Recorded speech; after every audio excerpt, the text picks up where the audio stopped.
And joining us to discuss the Hong Kong protests is Zhang Weiwei. He's a professor at the Fudan University in Shanghai and an international relations analyst. He joins us now from Beijing. Thank you so much for joining us. You know, as we've reported, the meeting was called off. The students aren't backing down. What do you think will happen next?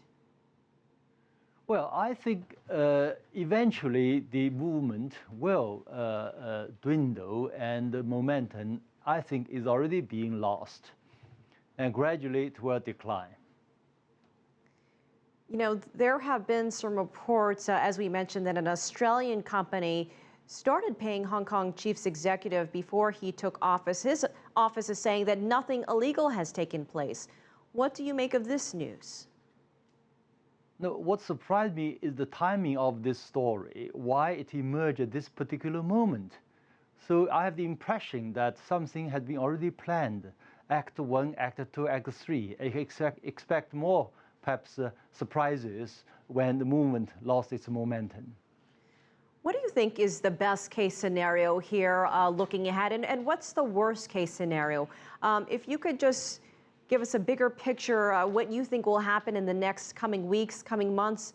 Do you think things will get back to normal in Hong Kong? Basically, I think it's a, yes, people have certain grievances, mainly for economic and social reasons, because the stagnated living standards, rising gap between rich and poor, etc. But somehow this kind of grievances are politicized by some political activists with a certain agenda. And certainly, if we look at all the opinion surveys we have collected, most people of Hong Kong prefer focusing on economic issues, social issues, rather than politicizing the issues.